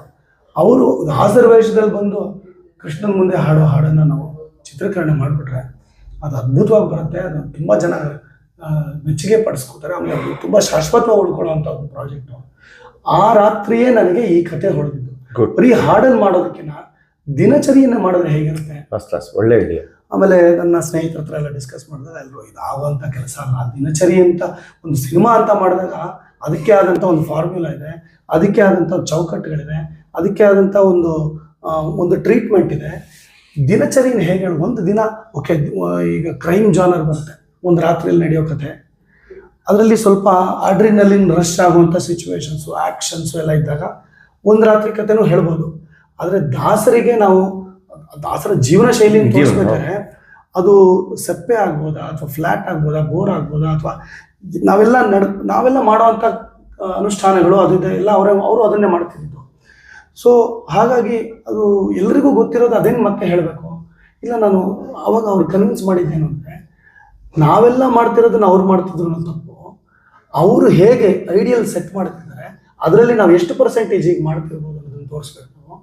ದಾಸರು ಹೇಗೆ ಬದುಕ್ತಿದ್ರು, ಆ ಒಂದು ವೇಗ, ನಾವಿರೋ ವೇಗವೇ ಬೇರೆ. ಈಗ ದಾಸರ ಒಂದು ಕಾಲದ ವೇಗ ಅತ್ಯದ್ಭುತವಾದ ವೇಗ. ಅಂದರೆ ಜೀವನ ಶೈಲಿಗೆ, ಮಾನವ ಜೀವನಕ್ಕೆ ಬೆಸ್ಟ್ ವೇಗನ ಅವರು ಕಂಡುಕೊಂಡಿದ್ರಾಗ. ಈಗಿನ ನಮ್ಮ fast paced life, we or short lived, we have problems, mental problems, physical, ಎಲ್ಲ ಥರ ಸಮಸ್ಯೆಗಳು. ಆ ಒಂದನ್ನು ಬಿಂಬಿಸ್ಬೇಕು ಅಂತ ನನಗೆ ಭಾಳ ಆಸೆ ಇತ್ತು. ನಿಮಗೆ ಆಗಲೇ ಹೇಳ್ದಂಗೆ ಈ ದಿಗ್ಗಜರ ಇನ್ಫ್ಲುಯೆನ್ಸ್ ನನ್ನ ಮೇಲಿದೆ, ಇನ್ಸ್ಪಿರೇಷನ್ GV ಸೊ ರಿಯಲಿಸ್ಟಿಕ್ ಫೀಲ್ಡ್ನಲ್ಲಿ ಇಡೋಣ, ಒಂದು ಡಾಕ್ಯುಮೆಂಟ್ರಿ ಆಗಿ ಮಾಡೋಣ ಅಂತ ಶುರು ಮಾಡಿದ್ದ ಒಂದು ಚಿಂತನೆಯಲ್ಲಿ ಹುಟ್ಟಿದ ಒಂದು ಕಥೆ. ಬರಿತಾ ಅದೊಂದು ಫಿಲ್ಮಿನ ಸಿನಿಮಾ ರೂಪಕ್ಕೆ ತಗೊಂಡು ಒಂದು ಡಾಕ್ಯು ಡ್ರಾಮಾ ಆಗುವಂಥ ಒಂದು ಶೇಪಿಗೆ ಬಂತು. 35, 40, 50 ನಿಮಿಷದಲ್ಲಿ ಮುಗಿಸ್ಕೊಳ್ಬೇಕು ಅಂದ್ಕೊಂಡಿದ್ದು ನಾವು 1.25 ಗಂಟೆ ಹೋಗೋ ಥರ ಒಳ್ಳೆ ಸ್ಕ್ರಿಪ್ಟ್ ಆಯಿತು. ಸ್ಕ್ರಿಪ್ಟ್ ಮುಗಿದ ಮೇಲೆ ನಾವು ವಿದ್ಯಾಭೂಷಣರನ್ನ ಅಪ್ರೋಚ್ ಮಾಡಿದೆ. ಏಕೆಂದರೆ ನಾವು ಮೊದಲೇ ಕೇಳೋದು, ಆಮೇಲೆ ಕೆಲವು ಸತಿ ನಮ್ಮ ವಯಸ್ಸಿನ ಒಂದು ನೋಡಿ ಕೆಲವರು ಚಿಕ್ಕ ಹುಡುಗ ಮಾಡಕ ಈ ದೊಡ್ಡ ಪ್ರಾಜೆಕ್ಟ್, ದೊಡ್ಡ ಚಿಂತನೆ, ಆಮೇಲೆ ಅವರು ಅವ್ರದೇ ಒಂದು ಹೆಸರಿದೆಯಲ್ಲ, ಅವರೇ ತುಂಬಾ ಚಾಪ್ ಇದೆ, ಹೆಸರಿದೆ, ಘನತೆ ಇದೆ, 60 ವರ್ಷಗಳ ಯಾನ. ನನಗೆ ಅವರನ್ನ ಅಪ್ರೋಚ್ ಮಾಡುವಾಗ ಒಂದು ಕ್ಲಾರಿಟಿ ಇತ್ತು, ಈ ಸಿನಿಮಾ ಏನ್ ಮಾಡಕ್ ಹೊರಟಿದ್ದೀನಿ ನಾನು, ವಿದ್ಯಾಭೂಷಣರು ಮಾಡಿದ್ರೆ ಮಾಡ್ತೀನಿ, ಇಲ್ಲ ಅಂದ್ರೆ ಈ ಪ್ರಾಜೆಕ್ಟ್ನ ಹಾಲ್ಟ್ ಮಾಡ್ತೀನಿ. ಯಾಕೆಂದ್ರೆ ಅವರನ್ನು ಬಿಟ್ಟು ಪುರಂದರದಾಸರಾಗಿ ನನಗೆ ಬೇರೆ ಒಬ್ಬರನ್ನ ಯೋಚನೆ ಮಾಡೋಕ್ಕೆ ಆಗಲಿಲ್ಲ. ಯಾಕಂದ್ರೆ ನಾನು ಹಾಡೋರೇ ಪುರಂದರದಾಸರಾಗಬೇಕು ಅಂತ ನನಗೆ ಬಹಳ ಕನ್ವಿಕ್ಷನ್. ನನ್ನ ಪ್ರಕಾರ ನಿಮ್ಗೆ ಮೊನ್ನೆ ಫೋನ್ ಮಾಡಿದ್ರೆ ನಾನು ಅದೇ ಹೇಳಿದೆ, ನೀವು ಗುರುಗಳನ್ನ ಆರಿಸ್ಕೊಂಡ ತಕ್ಷಣ 50% ಅಲ್ಲೇ ಗೆದ್ಬಿಟ್ಟಾರೆ. ಇವತ್ತು ನಿಮ್ಮ ಸಿನಿಮಾ ಮೇಕಿಂಗು, ಕಥೆ ಎಲ್ಲ 50% ಇದ್ರೆ 50% ಅವರು ಅಲ್ಲ, 50% ಅಲ್ಲ ಅಂದ್ರೆ ಏನಂದ್ರೆ ಇಲ್ಲ ನೀವು ಗೆದ್ದಿರೋದಿಲ್ಲ ಅಂದ್ರೆ ಗುರುಗಳನ್ನ ಆರಿಸ್ಕೊಂಡೇ ನೀವು ಗೆದ್ಬಿಟ್ಟಿದ್ರೆ. ಕರೆಕ್ಟ್. ಯಾಕೆ ಅಂತಂದ್ರೆ ವಿದ್ಯಾಭೂಷಣರು ಪರ್ಟಿಕ್ಯುಲರ್ಲಿ ನೀವು ಮೊದಲನೇ ರೀಲ್ ಮುಗಿದು 2ನೇ ರೀಲ್ ಬಂದಾಗ ಅವ್ರು ದಾಸರ ವೇಷಕ್ಕೆ ಬಂದಾಗ ನೀವು ಯಾರು ವಿದ್ಯಾಭೂಷಣರು ನೋಡೋದೇ ಇಲ್ಲ, ಪುರಂದರದಾಸರು ನೋಡ್ತೀವಿ. ಆದ್ರೆ ಇವತ್ತೇನಾಗಿದೆ ಅಂದ್ರೆ ನಿಮ್ಮ ಸಿನಿಮಾನ ಒಪ್ಕೊಂಡಿದ್ದಾರೆ, ಇಲ್ಲಿ ವಿದ್ಯಾಭೂಷಣರು ಪುರಂದರದಾಸರಾಗಿ ನೋಡ್ತಾ ಇದ್ದಾರೆ. ಈಗ ಅದೇನೇ ಈಗ ಮೊನ್ನೆವರೆಗೂ ವಿದ್ಯಾಭೂಷಣರು ಹೇಗ್ ಮಾಡಿದ್ದಾರೆ ಅಂತ ಎಲ್ರಿಗೂ ಒಂದು ಕುತೂಹಲ ಇದೆ. ಈಗ ಪುರಂದರದಾಸರ ಆಗ್ಬಿಟ್ಟಿದ್ದಾರೆ. ಈಗ ಅವರು ಪುರಂದರದಾಸರ ಆಗಿ ಅಲ್ಲಿ ತೆರೆ ಮೇಲೆ ಕಂಡಿರೋದ್ರಿಂದ, ಬಿಗ್ ಸ್ಕ್ರೀನ್ ಮೇಲೆ ಕಂಡಿರೋದ್ರಿಂದ ಏನಾಗಿದೆ, ಈಗ ಹೈಲೈಟ್ ಆಗಿರೋದು ಹರಿದಾಸರ ದಿನಚರಿ. ಅದಕ್ಕೆ ನಿಮಗೆ ಅಭಿನಂದನೆಗಳು. ಯಾಕಂದ್ರೆ ಇಲ್ಲಿ ಜನರನ್ನು ನಾವು ಒಪ್ಸೋದು ಮತ್ತು ಅವ್ರನ್ನ ಮೆಚ್ಚೋದು ಅಷ್ಟು ಸುಲಭವಾದ ಕೆಲಸ ಅಲ್ಲ. ಕಾರಣ ಏನಂದ್ರೆ ನಿಮ್ಗೆ ಅದ್ರ ಅನುಭವ ಇರುತ್ತೆ. ನಾವು ಮಾಡ್ಬೇಕಾದ್ರೆ ನಮ್ಮನ್ನ ಕಾಲಿಡಷ್ಟು ಜನ ತುಂಬಾ ಜನ ಇರ್ತಾರೆ, ಆದ್ರೆ ನಮಗೆ ಎನ್ಕರೇಜ್ ಮಾಡೋರು ಬಹಳ ಕಡಿಮೆ ಇರ್ತಾರೆ. ಈ ಸಮಯದಲ್ಲಿ ನಾನು ಕೆಲವಾರು ಹೆಸರುಗಳು ನಾನು ಹೇಳ್ತೀನಿ, ಕೆಲವರ ಹೆಸರುಗಳನ್ನ ನೀವು ಹೇಳ್ರಿ. ಅಂದರೆ ಅವ್ರು ಏನು ನಮ್ಮನ್ನು ಕೈ ಹಿಡಿದಿದ್ದಾರೆ, ಅವ್ರನ್ನ ನಾವು ಇಂಥ ಸಮಯದಲ್ಲಿ ನಾವು ಮೀಡಿಯಾದಲ್ಲಿ ಅವ್ರ ಹೆಸರು ಹೇಳ್ಕೊಂಡ್ರೆ ಖಂಡಿತವಾಗಿ ನಾವು ಮುಂಬರುವ ದಿನಗಳಲ್ಲಿ ನಮಗೆ ಸಹಾಯ ಮಾಡೋದು ಇನ್ನೂ ಹೆಚ್ಚು ಜನ ಸಿಗ್ತಾರೆ. ಖಂಡಿತ ಖಂಡಿತ. ನನ್ನ ಮಾತಾ ಮುಜಾಮುಜ್ ಟೀಮ್ನಲ್ಲಿ ವಾಸುಮೂರ್ತಿ, ನೀವು ಮೊನ್ನೆ ಅಪ್ರೋಚ್ ಮಾಡಿದ್ರು, ವಾಸುಮೂರ್ತಿ ಅವರು, ಮಣಿರಾಜ್ ಸಾರಂಗಮು, ಇದಲ್ಲದೆ ಗಂಗಾವತಿಲಿ ಶರತ್ ಕುಮಾರ್ ದಂಡಿನು, ವಿಷ್ಣು ತೀರ್ಥ ಜೋಶಿ, ಪುರುಷೋತ್ತಮ್ ರೆಡ್ಡಿ, ರಾಮಮೂರ್ತಿ ನವಲಿ, ಇಂಗ್ಳಿಗೆ ನಾಗರಾಜ್, ಇಷ್ಟು ಜನ ನನ್ನ ಒಂದು ಟೀಮ್. ಮತ್ತು ಇದ್ರ ನಡುವೆ ನಿಮಗೆ ಪದ್ಮಕಲಾ ಗೊತ್ತು. ಹೌದು, ನನ್ನ ಜಗನ್ನಾಥ ದಾಸರ ಸಿನಿಮಾದಲ್ಲಿ ಪದ್ಮಕಲಾ ಅವರು ತುಂಬ ಸಹಾಯ ಮಾಡಿದ್ದಾರೆ. ಹಾಗೇನೆ ಇನ್ನು ಸ್ಕ್ರಿಪ್ಟ್ ರೈಟರ್ ಆಗಿ ಪ್ರಹ್ಲಾದ್. ಸೊ ಇವ್ರನ್ನೆಲ್ಲ ನಾನು ನೆನೆಸ್ಲೇಬೇಕು. ಅವರ ಒಂದು ಕೆಲವರು ಮಾರ್ಗದರ್ಶನ ಮತ್ತು ಸಹಾಯದಿಂದ ನಾನು ಜಗನ್ನಾಥ ದಾಸರು ಮಾಡಿದೆ. ಅವರು ನನಗೆ ಎನ್ಕರೇಜ್ ಮಾಡಲಿಲ್ಲ ಅಂದ್ರೆ ಆಗ್ತಿದ್ದಿಲ್ಲ. ಹಾಗೆ ನಿಮಗೆ ಹರಿದಾಸರ ದಿನಚರಿ ಮಾಡೋದಕ್ಕೆ ಯಾರಾದರೂ ನಿಮ್ಮ ಕೈ ಹಿಡಿದಿರಲೇಬೇಕು. ನಾವು ಹೇಳ್ಬೋದು ಈಗ ಅವ್ರ ಹೆಸರನ್ನ. ಮೊದಲಾಗಿ ಆಗ್ಲೇ ಹೇಳದಂಗೆ ಆ ದಾಸ ಪರಂಪರೆಗೆ ನಮ್ಮನ್ನ ಅವ್ರು ಹಾಕೊಟ್ರ ಹಾದಿಲೆ ನಮ್ಮ ತಾತಂದ್ರ ಆಶೀರ್ವಾದ ಎಲ್ಲ ಇದೆ.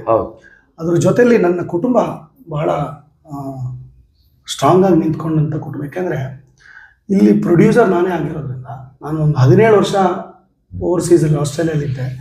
ನನ್ನ ದುಡಿಮೆಯಿಂದ ಒಂದು ಸಿನಿಮಾ ಮಾಡಬೇಕು. ಬೇರೆಯವರು ದುಡ್ಡು ಹಾಕಿದಾಗ ಏನಾಗುತ್ತೆ, ಒಂದು ಪ್ರೆಷರ್ ಇರುತ್ತೆ ನಮ್ಮ ಮೇಲೆ. As a director you will know that. When you having a vision, ಆ ವಿಷನ್ನ ತೆರೆ ಮೇಲೆ ತರಬೇಕು ಅಂದಾಗ ಒಂದಷ್ಟು ಲಿಬರ್ಟಿ ನಿಮಗೆ ಬೇಕಾಗುತ್ತೆ. ಆ ಲಿಬರ್ಟಿನ ಕೊಡಬೇಕು ಅಂದರೆ ನನಗೆ ಕ್ಲಾರಿಟಿ ಇದೇನೆಂದರೆ ಇದು ವಿಭಿನ್ನವಾದಂಥ ಪ್ರಯೋಗ. ಯಾಕಂದರೆ ಆ ಒಂದು ರಿಯಲಿಸ್ಟಿಕ್ ಫೀಲ್ ಕೊಡಬೇಕಾದಾಗ ಕಮರ್ಷಿಯಲಿ ಸಕ್ಸಸ್ ಆಗುತ್ತೋ ಇಲ್ವೋ ಅನ್ನೋ ಅಳಕು ಪ್ರೊಡ್ಯೂಸರ್ಸ್ಗೆ ಬರ್ಬೋದು. ಇನ್ವೆಸ್ಟ್ಮೆಂಟ್ ರೆಡಿ ಇದ್ರು ನನಗೆ, ಆದ್ರೂ ನಾನು, ಯಾಕಂದರೆ ಅವ್ರಿಗೆ ಆ ಒಂದು ಡೌಟ್ ಬಂದಾಗ ಆ ಎನರ್ಜಿ ನನಗೆ ಪಾಸ್ ಆಗುತ್ತೆ. ನಾನು ಆಗ ಸ್ಕ್ರಿಪ್ಟಲ್ಲಿ ಏನೋ ಮಾಡಕ್ಕೆ ಹೋಗ್ತೀನಿ, ಅಲ್ಲಿ ಏನೋ ಸ್ಕ್ರೀನ್ ಮೇಲೆ. ಸೊ ಇದೊಂದು ಚೈನ್ ಲಿಂಕ್ ನನಗೆ ತುಂಬಾನೇ ಕನ್ವಿಕ್ಷನ್ ಇತ್ತು. ಈ ಚೈನ್ ಲಿಂಕ್ ಎಲ್ಲೂ ಕೊಂಡಿ ಬಿಚ್ಚಬಾರ್ದು ಅಂತ. ನನ್ಗೆ ಕಷ್ಟ ಆದರೂ ಪರವಾಗಿಲ್ಲ. ಯಾಕಂದ್ರೆ ನಮ್ಮ ತಂದೆ ಹೇಳ್ಕೊಟ್ಟಿರೋದು ಒಂದು ಮಾತಿದೆ, ಸಾಲ ಮಾತ್ರ ₹1 ಮಾಡಬೇಡಿ, ಹಾಸಿಗೆ ಇದ್ದಷ್ಟು ಮಾತ್ರ ಕಾಲು ಚಾಚು, ಸುಖವಾಗಿ ಬದುಕ್ತೀಯ ಅಂತ. ಅದನ್ನು ಈಗಲೂ ಚಾಚು ತಪ್ಪದೆ ಪಾಲಿಸ್ಕೊಂಡ್ಬಂದಿದ್ದೀನಿ. ನನ್ನ ಕೈಲಾಗಿದ್ದಷ್ಟು ನನ್ನ ಏನು ಸೇವಿಂಗ್ಸ್ ಇತ್ತು, ದೇವರ ಕೃಪೆಯಿಂದ ಆಚೆ ಕೆಲಸ ಮಾಡಿದ್ರಿಂದ ಒಂದಷ್ಟು ಇಟ್ಕೊಂಡಿದ್ದೆ. ಒಂದು ಕೋಟಿ ರೂಪಾಯಿ ಅಷ್ಟು ನಾನು ಈ ಸಿನಿಮಾಕ್ಕೆ ಹೂಡಿದ್ದೀನಿ. ಅದು ಸೇವೆ ಅಂತ ಮಾಡಿರೋ ಒಂದು project. It was in the form of art. ನೋಡ್ರಿ, ನೀವು ಸೇವ್ ಮಾಡಿದ್ದನ್ನ ಸೇವೆ ಅಂತ ಸಿನಿಮಾ ಮಾಡಿದ್ದೀರಿ. ಹೌದು, ಕರೆಕ್ಟ್ ಆಗಿ ಹೇಳಿದ್ರಿ. ಆದ್ರೆ ಈಗ ನಿಮಗೆ ಅದು ಎಷ್ಟರ ಮಟ್ಟಿಗೆ ನನಗೆ ವ್ಯಾಪಾರದ ದೃಷ್ಟಿಯಿಂದ ಬಟ್ ಸೇಫ್ ಆಗಿದ್ದೀರಿ ಈಗ, ವಾಪಸ್ ಬರುತ್ತೆ ಅನ್ನೋದು ನನಗೂ ಅಳಕಿತ್ತಿಲ್ಲ ಅಂದಾಗ. ಆದರೆ ಜನಗಳು ತೋರಿಸಿರೋ ಪ್ರೀತಿ, ಆಮೇಲೆ ಜನಗಳು ಸಿನಿಮಾನ ಮೆಚ್ಕೊಂಡಿದ್ದಾರೆ. ಇದೆಲ್ಲದಕ್ಕೂ ಮೂಲ ಕಾರಣ ನನ್ನ ಪ್ರಕಾರ ನಾವು ಸಬ್ಜೆಕ್ಟ್ ಮೇಲೆ ಇಡೋ ಶ್ರದ್ಧೆ ಮೋಸ್ಟ್ ಇಂಪಾರ್ಟೆಂಟ್. ಆಮೇಲೆ ನಮಗೆ ನಂಬಿಕೆ ಇರಬೇಕು ಇದು ವರ್ಕ್ ಆಗುತ್ತೆ ಅಂತ, 2. ಆಮೇಲೆ ನಾವು ಆಯ್ಕೆ ಮಾಡುವ ಕಂಪ್ಲೀಟ್ ಸ್ಕ್ರಿಪ್ಟ್ ಪ್ಲಸ್ ತಾರಾಗಣ.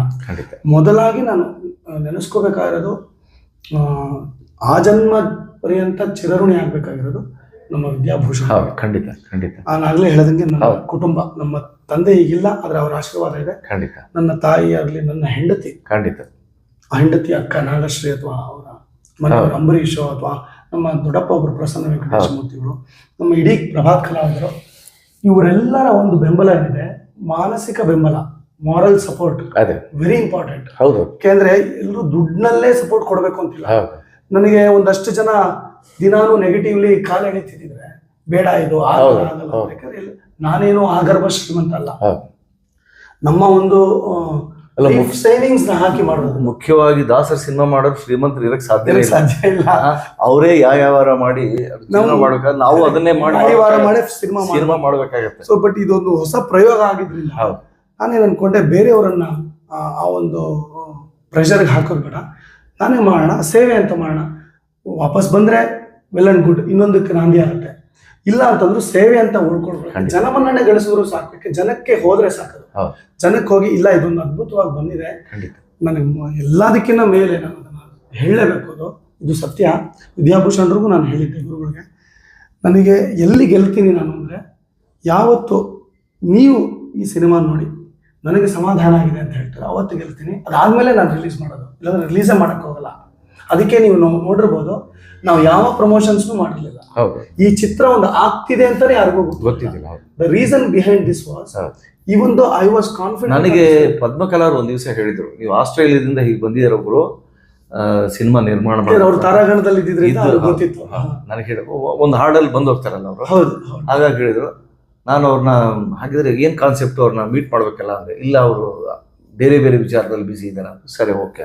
ಅದೇ ಅದು ನಾವು ಈ ಫಿಲ್ಮ್ ಫ್ರೆಟರ್ನಿಟಿಗಾಗಲಿ ಅಥವಾ ಸರ್ಕಲ್ಗಾಗಲಿ ಯಾರಿಗೂ ಹೇಳದೆ ಒಂದು ಗುಪ್ತವಾಗಿ ಮಾಡೋದಕ್ಕೆ ಕಾರಣ ಏನಂದರೆ, ನನಗೆ ಕಾನ್ಫಿಡೆನ್ಸ್ ಇದ್ರೂ ಮೊದಲು ನಾನು ವಿದ್ಯಾಭೂಷಣರಿಗೆ ತೋರಿಸ್ಬೇಕು. ಯಾಕೆಂದರೆ ಅಷ್ಟು ಮೆಟಿಕ್ಯುಲಸ್ಲಿ ವರ್ಕ್ ಮಾಡಿದ್ವಿ ನಾವು ಸ್ಕ್ರಿಪ್ಟಲ್ಲಿ. ಯಾಕೆಂದರೆ ಇದು ಗುರುಗಳು ಈ ಸಿನಿಮಾಕ್ಕೆ ಒಪ್ಕೊಂಡಿದ್ದೆ ನಮ್ಮ ಭಾಗ್ಯ. ಅದು ಎಲ್ಲ ಕಡೆ ಹೇಳಿದ್ದೀನಿ, ಅದು ಹೇಳ್ತಾ ಹೋದರೆ ಒಂದು ದಿನ ಎಲ್ಲ ಮಾತನಾಡ್ಬೋದು. ಅವರನ್ನು ಒಪ್ಪಿಸಿದ್ದು ಆ ಭಗವಂತನ ಪ್ರೇರಣೆ ಆಗಿದ್ದು, ಭಗವಂತನೇ ಅವರಲ್ಲಿ ಕೂತು ಹೂ ಅಂದಿದ್ದು. ಏಕೆಂದರೆ ವಿದ್ಯಾಭೂಷಣರ ವಯಸ್ಸಿನ ಪರಿಮಿತಿ ಮತ್ತು ಅವರು ಹೇಳ್ತಿದ್ದಿದ್ದೆ ಒಂದು, ನನ್ನ ನಟನಲ್ಲ, ನಾನು ಹಾಡ್ಕೊಡ್ತೀನಿ, ನನಗೆ ಇದು ಬೇಡ, ನಿಮಗೂ ಕಷ್ಟ ಆಗುತ್ತೆ, ನನಗೂ ಕಷ್ಟ ಆಗುತ್ತೆ. ಅವರು ಸತ್ಯನೇ ಹೇಳಿದ್ದು. ಆದರೂ ನನಗೆ ಆ ಒಂದು ಸ್ಕ್ರಿಪ್ಟಿನ ಮೇಲಿದ್ದ ಒಲವು ಇವ್ರು ಮಾಡಿದ್ರೆ ಮಾತ್ರ ಆಗುತ್ತೆ ಅನ್ನೋದು ಒಂದು ದೃಢ ನಿಶ್ಚಿತೆ. ಅದೆಲ್ಲ ಆಗಿ ಅಯೋಧ್ಯೆಯಲ್ಲಿ ರಾಮಚಂದ್ರನ ಪ್ರತಿಷ್ಠಾಪನೆ ಆಗಿದ್ದಿನ ಅವರು ದೊಡ್ಡ ಮನಸ್ಸು ಮಾಡಿ ಹೂ ಅಂತಂದರು. ಆಮೇಲೆ ಅವರಿಗೆ ತೊಂದರೆಯಾಗದ ರೀತಿಯಲ್ಲಿ ಎಷ್ಟಾಗುತ್ತೋ ಅಷ್ಟು ನಾವು ಅವರ ನೇಮ ನಿಷ್ಠೆ ಅನುಷ್ಠಾನಗಳಿಗೆ ಬದ್ಧವಾಗಿ ಒಂದು ಶೂಟಿಂಗ್ ಶೆಡ್ಯೂಲ್ ಮಾಡಿಕೊಂಡು ಪ್ರತಿಯೊಂದನ್ನು ಅವರಿಗೆ ಯಾವುದೇ ತೊಂದರೆ ಆಗದಿರೋ ಥರ ಮಾಡಿದ್ದು ಒಂದು ದೊಡ್ಡ ಪ್ರಕ್ರಿಯೆ. ಅದೆಲ್ಲ ಮಾಡ್ತಾ ಮಾಡ್ತಾ ಬರುವಾಗ ನನಗೆ ಕಾನ್ಫಿಡೆನ್ಸ್ ಬಂದಿತ್ತು, ಇಲ್ಲ ತುಂಬ ಚೆನ್ನಾಗಿ ಆಗ್ತಿದೆ, ಇದು ಸ್ಕ್ರಿಪ್ಟಲ್ಲಿ ಇರೋ ಥರ ನಾವು ಪ್ರತಿಯೊಂದು ಮಾಡ್ತಿದ್ದೀವಿ. ಬಿಕಾಸ್ ಆ ಒಂದು ರೆಸ್ಪಾನ್ಸಿಬಿಲಿಟಿ ಇದ್ದಿದ್ದಕ್ಕೆ ವಿ ಬಿಕಮ್ ವೆರಿ ಅಲರ್ಟ್. ನಾನು ನನ್ನ DOP ಎವ್ರಿ ಡೇ, ಪ್ರತಿದಿನವೂ ಬೆಳಗ್ಗೆ ಕೆರೆತಣ್ಣೂರು, ಮಧ್ಯಾಹ್ನ ಶ್ರೀರಂಗಪಟ್ಟಣ ನಮ್ಮ ಶೆಡ್ಯೂಲು. ಕ್ಯಾಮ್ರಾ ಇಲ್ಲಿ ಶುರು ಆಗುತ್ತೆ, ಈ ಶಾರ್ಟು ಹೀಗೆ ಡಿಸೈನ್ ಆಗಬೇಕು, ಇಷ್ಟೇ ಹೆಜ್ಜೆ ನಡ್ಕೊಂಬರ್ತಾರೆ ಅವರು, ಇಷ್ಟಕ್ಕೆ ಎಷ್ಟು ಸಮಯ ಬೇಕು, ಯಾವ ಆ್ಯಂಗಲ್ ಇಡಬೇಕು, ಯಾವ ಲೈಟಿಂಗ್ ಬೇಕಾಗುತ್ತೆ, ಯಾವ ದಿನ ಮೋಡ ಇದ್ದರೆ ಏನು ಲೈಟಿಂಗ್ ಮಾಡಬೇಕು, ಅಥವಾ ಜಾಸ್ತಿ ಸೂರ್ಯನ ಕಿರಣಗಳಿದ್ರೆ ಯಾವ ಥರ ಲೈಟಿಂಗ್ ಮಾಡಬೇಕು, ಇಷ್ಟು ಪೇಪರ್ ಮೇಲಿತ್ತು ನಮಗೆ. ಹಾಗಾಗಿ ಅಷ್ಟು ಹೋಮ್ವರ್ಕ್ ಇದ್ದಿದ್ದರಿಂದ ನಮಗೆ ಗುರುಗಳ ಒಂದು 8 ದಿನ ಅವ್ರು ನಮ್ಮ ಜೊತೆ ಶೂಟ್ ಮಾಡಿದ್ದು. ನಾವು ಟೋಟಲ್ ಒಂದು 3 ತಿಂಗಳು ಶೂಟ್ ಮಾಡಿದ್ವಿ ಎಲ್ಲ ಸೇರಿ ಹಂಪಿಲ್ ನಾವು. ಬಟ್ ಗುರುಗಳ ಜೊತೆ ಶೂಟ್ ಮಾಡಿದ್ದು 8 ದಿನಗಳಲ್ಲಿ ಇಡೀ. ಆಮೇಲೆ ಅವ್ರು ಎವ್ರಿ ಫ್ರೇಮಲ್ಲಿ ಇದ್ದಾರೆ, ಅವರ ದಿನಚರಿ. ಕರೆಕ್ಟ್. ಸೊ ಇಷ್ಟು ನಾನು ಕ್ರೆಡಿಟು ವಿದ್ಯಾಭೂಷಣರು ಕೊಡ್ತೀನಿ. ಇನ್ನೊಂದು ಅವರ ಒಂದು ತಾಳ್ಮೆ, ಅದು ಎಲ್ಲೂ ನಾನು ನೋಡೇ ಇಲ್ಲ. ಅಷ್ಟು ಪೇಷನ್ಸಿಂದ ಬಂದು ಕೂತು ಮಾಡಿ, ಅವರು ನಟರಲ್ಲದಿದ್ರೂ ಅವರು ನಟನೆ ಮಾಡೇ ಇಲ್ಲ ಅಂತ ನಾನು ಹೇಳ್ತೀನಿ. ಮೊದಲಿಂದನೂ ಅವ್ರಿಗೆ ಅದನ್ನೇ ಹೇಳಿದ್ದು ನಾನು, ನೀವು ನಟಿಸ್ಬೇಡಿ, ನೀವು ನಟನೆ ಮಾಡ್ತೀನಿ ಅನ್ನೋದು ತಾನೇ ನಿಮ್ಗೆ ಅಳಕಿರೋದು, ನಟಿಸ್ಬೇಡಿ, ಸಹಜವಾಗಿ ನೀವು ಹೇಗಿದ್ದೀರೋ ಹಾಗಿರಿ. ಖಂಡಿತ.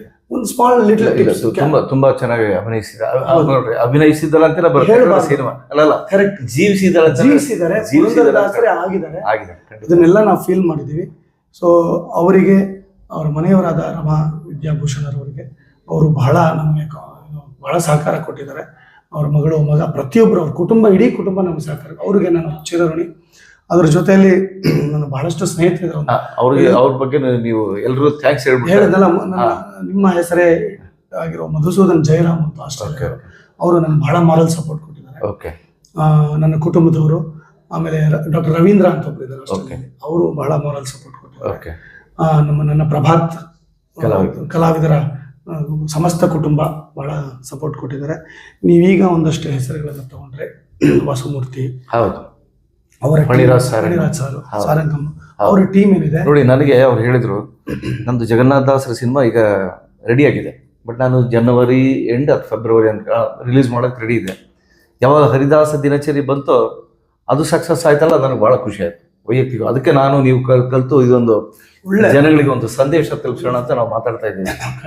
ಈಗ ಹರಿದಾಸರ ದಿನಚರಿ ಈಗ ಅಲ್ಲಿ ಪುರಂದರದಾಸರ ಆರಾಧನೆ ಸಮಯದಲ್ಲಿ ಅಲ್ಲಿ ಮಾಡಬೇಕು ಅಂತ ಅನ್ಕೊಂಡಿದ್ದಾರೆ. ಆಮೇಲೆ ನಮ್ಮ ಪೂರ್ಣ ಪ್ರಸಾದ್ ಅವರು ಇದಕ್ಕೆ ಸಹಕಾರ ಕೊಟ್ಟಿದ್ದಾರೆ. ಆಮೇಲೆ ನಿಮ್ಗೆ ಗೊತ್ತಿರೋ ಹಾಗೆ ನಿರುಪಮ ರಾಜೇಂದ್ರ ಅವರು ಬಂದು ಬಹಳ ಇದನ್ನು ಮೆಚ್ಚಿಕೊಂಡು, ಅವ್ರು 700 ಜನ ಸ್ಟೂಡೆಂಟ್ಸ್ಗೆ ಈ ಸಿನಿಮಾ ತೋರಿಸೇಬೇಕು ನಾನು ಅಂದ್ಬಿಟ್ಟು ದಿನ ಬಂದು ಅವ್ರ ಸ್ಟೂಡೆಂಟ್ಸ್ ಸಿನಿಮಾ ನೋಡ್ಕೊಂಡು ಹೋಗ್ತಿದ್ದಾರೆ. ತುಂಬ ಮೆಚ್ಚುಗೆ ವ್ಯಕ್ತಪಡಿಸಿದ್ದಾರೆ. ಅವ್ರಿಗೆಲ್ಲ ನಾನು ಚಿರಋಣಿ. ಈಗ ಹರಿದಾಸರ ದಿನಚರಿ, ಒಟ್ಟು ಹರಿದಾಸರ ಸಿನಿಮಾಗಳು ಎಲ್ಲರೂ ಮೆಚ್ತಾ ಇದ್ದಾರೆ. ನಿಮ್ಮ ಜವಾಬ್ದಾರಿ ಹೆಚ್ಚಿದೆ. ಕಾರಣ ಏನಂದ್ರೆ, ಗಿರೀಶ್ ನಾಗರಾಜ್ ಅವರು ಮುಂಬರೋ ದಿನಗಳಲ್ಲಿ ಏನು ಸಿನಿಮಾ ಮಾಡ್ತಾರೆ, ಅವ್ರು ಇನ್ನೂ ಎಂಥ ಒಂದು ದಾಸರ ಬಗ್ಗೆ ಕೊಡುಗೆ ಕೊಡ್ತಾರೆ ಅನ್ನೋ ಒಂದು ನಿರೀಕ್ಷೆ ಖಂಡಿತ ಇದೆ. ನೀವು ಹೆಚ್ಚಿಸಿದ್ರಿ. ಈಗ ನಮ್ದು ಕೂಡ ಜಗನ್ನಾಥ ದಾಸರು ಭಾಗ 2, ಮಹಿಪತಿ ದಾಸರು, ವಿಜಯದಾಸರು ಭಾಗ 2, ಎಲ್ಲದಕ್ಕೂ ಆಲ್ ದ ಬೆಸ್ಟ್ ಹೇಳ್ತೀನಿ ನಿಮಗೆ. ಅದ್ಭುತವಾಗಿ ಬರುತ್ತೆ ಅನ್ನೋ ನಂಬಿಕೆನೂ ನಮಗಿದೆ. ಖಂಡಿತ. ಅಲ್ಲ, ಏನಂದ್ರೆ ನಮ್ಮಂಥ ಈ ಥರ ಒಂದು ವಿಚಾರಗಳನ್ನ ನಾವು ಜನಗಳನ್ನ ಮುಂದೆ ತಲುಪಿಸ್ಬೇಕು ಅಂತ ನಾವೇನು ಅನ್ಕೊಂಡಿದ್ವಲ್ಲ ಅದನ್ನ ಹೆಚ್ಚೆಚ್ಚು ಇನ್ನೂ ಪ್ರಾಮಾಣಿಕವಾಗಿ ಮಾಡೋಣ ಅನ್ನೋದು ಅಭಿಲಾಷೆ. ನಿಮ್ಮ ಸಿನಿಮಾಗಳು ಹಿಟ್ಟಾಗಲಿ, ನನ್ನ ಸಿನಿಮಾಗಳು ಜಾಸ್ತಿ ಜನಗಳಿಗೆ ತಲುಪಲಿ ಅನ್ನೋ ಒಂದು ಆಸೆ ಇದೆ. ಇನ್ನು ಪ್ರೇಕ್ಷಕರಿಗೆ ಕೊನೆಯದಾಗಿ ಏನು ಹೇಳಬೇಕು ಅಂತಿದೆ ತಾವು? ಪ್ರೇಕ್ಷಕರಿಗೆ ನಾನು ಹೇಳೋದು ಬಯಸೋದಿಷ್ಟೇ, ಮಧುಸೂದನ್ ಹವಾಲ್ದಾರ್ ಅಂತ ವ್ಯಕ್ತಿಗಳು ಈ ಒಂದು ದಾರಿ ಏನು ತೋರಿಸ್ಕೊಟ್ಟಿದ್ದಾರೆ ನಮಗೆ, ಅದ್ರಲ್ಲಿ ನಾವು ನಡೀತಿದ್ದೀವಿ. ನಾವು ಈಗ ಅಂಬೆಗಾಲ್ ಇಡ್ತಿರೋರು, ಅವ್ರು ಆಲ್ರೆಡಿ 100 ಮೀಟರ್ಸ್ ರನ್ನಿಂಗ್ ಮಾಡಿಬಿಟ್ಟು ಚಾಂಪಿಯನ್ಸ್ ಆಗಿರೋರು. ಸೊ ಚಾಂಪಿಯನ್ ಆಗ್ಲೇಬಾರ್ದಿಲ್ಲ, ಅಂಬೆಗಾಲೇ ಇಡ್ತಾ ಇರ್ಬೇಕು. ಪ್ರತಿಯೊಂದು ಕಾನ್ಸೆಪ್ಟು ಹೊಸದೇ ನಮಗೆ. ನನ್ನಂಥ ಚಿಕ್ಕವನ್ನ ಕರೆದು ಈ ಒಂದು ವೇದಿಕೆ ಮೇಲೆ ಕೂತು ಮಾತನಾಡಿಸ್ತಿರೋದು ನನ್ನ ಪುಣ್ಯ, ನನ್ನ ಭಾಗ್ಯ. ಅದಕ್ಕೆ ನಾನು ಬಹಳ ಥ್ಯಾಂಕ್ಸ್ ಹೇಳಕ್ಕೆ ಇಷ್ಟಪಡ್ತೀನಿ. ನಾಳೆ ಅವರು ತುಂಬ ಮಾರ್ಗದರ್ಶಕರು, ಅದನ್ನ ಹೇಳಬೇಕು ನಾನು. ಅವರು ನಾವು ಈ ಚಿತ್ರ ಹೇಳಿದ್ನಲ್ಲಾಗಲಿ ಯಾರಿಗೂ ಹೇಳಿರಲಿಲ್ಲ, ಬಟ್ ಯಾವಾಗ ವಿದ್ಯಾಭೂಷಣರು ಇಲ್ಲ ನನಗೆ ಸಮಾಧಾನ ಆಗಿದೆ, ಚೆನ್ನಾಗಿ ಬಂದಿದೆ ಅಂತ ಹೇಳಿದ್ರು, ಆಗ ನಾವು ಪಬ್ಲಿಸಿಟಿ ಮಾಡೋಕ್ಕೆ ಶುರು ಮಾಡಿದ್ವಿ. ಆಗ ನಾವು ಹೇಗೆ ಮಾಡಬೇಕು, ಸ್ಟ್ರಾಟಜಿಕಲಿ ಹೇಗೆ ತಲುಪಿಸ್ಬೇಕು ಜನಕ್ಕೆ ಅಂದಾಗ ಇವರ ಒಂದು ಮಾರ್ಗದರ್ಶನವೂ ತುಂಬ ಇದೆ. ಇವರು ಸ್ವತಃ ಬಂದು ನಾನು ನಿಮ್ಮ ಪ್ರೀಮಿಯರ್ ಶೋಗೆ ಬರ್ತೀನಿ ಅಂತ ಹೇಳಿ ನಾವೆಲ್ಲರನ್ನೂ ಆಮಂತ್ರಣ ಕೊಡುವಾಗ ಇವರು ಬಂದು ನನಗೆ ಏನೇನು ಮಾಡಿದ್ರೆ ಇದು ಜನಕ್ಕೆ ತಲುಪುತ್ತೆ, ಹೇಗೆ ನಾವು ನಮ್ಮ ಅನುಭವಗಳೇನಿತ್ತು ಅದೆಲ್ಲ ಬಹಳ ಹೆಲ್ಪ್ ಆಗಿದೆ. ಅದಕ್ಕೆ ನಾನು ಬಹಳ ಧನ್ಯವಾದಗಳನ್ನು ಹೇಳ್ತೀನಿ. Thank you. ದಾಸ ಬಂಧುಗಳೇ, ದಾಸಪ್ರಿಯರೇ, ನಾನು ಹರಿದಾಸರ ದಿನಚರಿ ಚಿತ್ರದ ಪರವಾಗಿ ಮತ್ತು ಗಿರೀಶ್ ನಾಗರಾಜ್ ಅವರಿಗೆ ಇನ್ನೂ ಹೆಚ್ಚು ಒಳ್ಳೆಯದಾಗಲಿ ಅನ್ನೋ ಕಾರಣಕ್ಕೋಸ್ಕರ ಈ ಸಿನಿಮಾನ ತಾವು ಹೆಚ್ಚೆಚ್ಚು ಜನಗಳಿಗೆ ತಲುಪಿಸೋ ಥರ ತಾವು ಕೂಡ ಮೆಸೇಜ್ಗಳನ್ನ ಹಾಕಿ, ತಾವು ನೋಡಿದ್ದನ್ನು ವಿಷಯನ ತಿಳಿಸ್ರಿ. ಈ ಸಿನಿಮಾ ಥಿಯೇಟ್ರಲ್ಲಿ 100 ಡೇಸ್, ಒಂದು ಥಿಯೇಟ್ರ್ ಆಗಲಿ ಸರಿ 100 ದಿನ ನಡಿಬೇಕು. ಅದನ್ನು ನಾವು ಪುರಂದರದಾಸರಿಗೆ ಕೊಟ್ಟಂಥ ಒಂದು ಗೌರವ ಆಗುತ್ತೆ. ಆಮೇಲೆ ಸೆಲೆಬ್ರಿಟಿ ಅಂತ ನಾವು ಕರಿತೀವಿ ಹಾಡುಗಾರಿಕೆಯಲ್ಲಿ ವಿದ್ಯಾಭೂಷಣರು, ಅವ್ರ ಸಿನಿಮಾ 100 ದಿವಸ ಓಡಿತು ಅಂತ ಒಂದು ಹೆಗ್ಗಳಿಕೆ ಒಂದು ಇತಿಹಾಸ ನಮ್ಮಲ್ಲಿ. ದಯಮಾಡಿ ನಮ್ಮಂಥ ದಾಸ ಚಿತ್ರಗಳ ಮಾಡೋಂಥ ನಮ್ದೊಂದು ಪ್ರಯೋಗನೇ ಇದು, ಯಾಕಂದ್ರೆ ಪ್ರಯೋಗನೇ ಅಂಥ ಪ್ರಯೋಗಗಳಿಗೆ ಹೆಚ್ಚೆಚ್ಚು ತಾವು ನಮಗೆ ಬೆನ್ನು ತಟ್ಟಬೇಕು ಅಂತ ಮಧುಸೂದನ್ ಹವಾಲ್ದಾರ್ ಮತ್ತು ಗಿರೀಶ್ ನಾಗರಾಜ ಇಬ್ರು ನಮಸ್ಕಾರಗಳು. ನಮಸ್ಕಾರ. ಹರೇ ಕೃಷ್ಣ. ಹರೇ ಶ್ರೀನಿವಾಸ.